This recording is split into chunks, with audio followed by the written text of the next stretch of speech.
All right, hello everybody. We are doing the Horizon Reading K through 12. My group went ahead and looked at the adoption for K through 12 technology, and I'm going to talk to you guys about the 1 year or less adoption that they're trying to implement. BYOD is an acronym that they came up with, and of course, acronyms are thrown at us every day in the technology world, especially in education. And this one is bring your own device. I definitely see pros and cons to both. Pros, it definitely can reduce technology spending since students now can bring their own devices, their iPads, their iPods, iPhones, all the time. Schools don't have to spend as much money now on individual devices. At the same time, though, I thought about my school a student taught at was a very low income school, and the students couldn't afford to have their own devices. We had to assume most of the students even have internet at home. So that's true. This makes the adoption a little bit harder for some other schools. So I was just seeing what y'all schools did, how it was different. Are you guys leaning towards BYOD, or do you have that same struggle that my students did and my well, especially going to the library issue, it could be something that the schools can have for the kids to borrow. But again, I mean, it would be a budget issue if a teacher wanted to assign it for all the students and half of your class had a device and half didn't. So, and I feel like most of them have to go towards grants then if they're going to do that. Yeah. So. We just we did the training on BYOD, and again, the idea is even if one person bring it, just use it as a group work. Okay. So that was something that I thought that they're encouraging that, Yeah.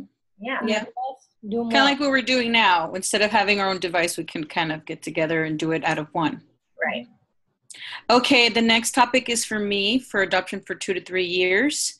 And it's about, the article I read was about adaptive learning technologies. And it was mostly about cloud computing. I had never really even thought about the cloud. I used to watch the commercials about the cloud. I was always like, what is that?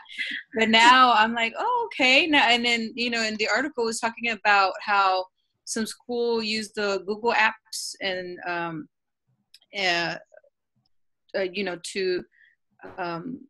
to email the students their homework. And it's just a place where they store information like the homework so they don't have to actually store it in their own computers, because sometimes I think the space that we're allowed in per email or computers is limited. And being able to use iCloud gives you that capability to assign more things related to technology. And it also, Lauren had talked about assigning some lessons as videos, and they could actually watch it at home as homework, and they could get the actual practice in the classroom, which I thought that was genius. Like the flipping of the classroom and all that.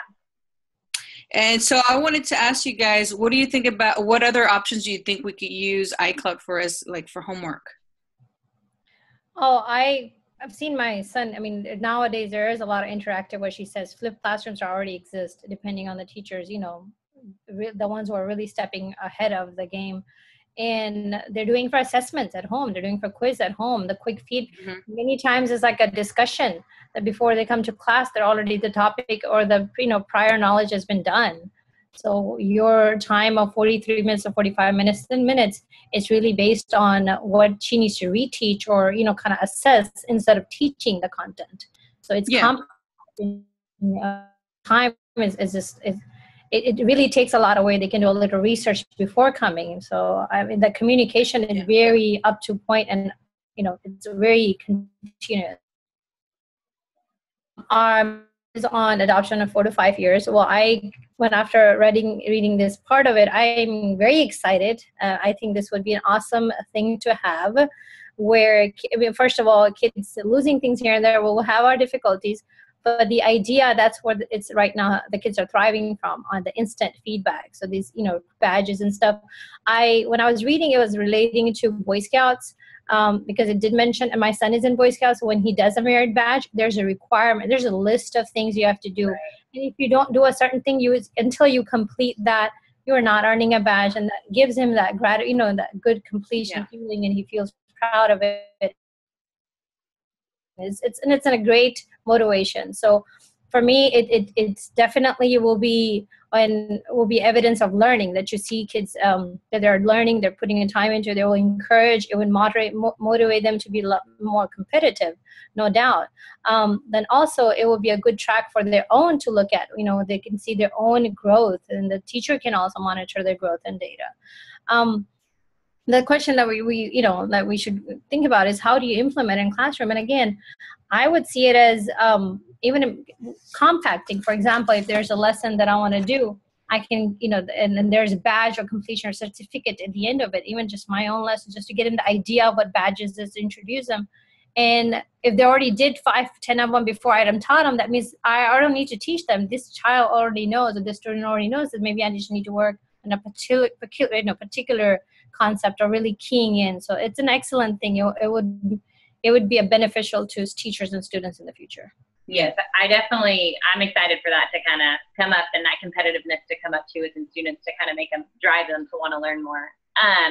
Kids love reward systems. Oh, yes.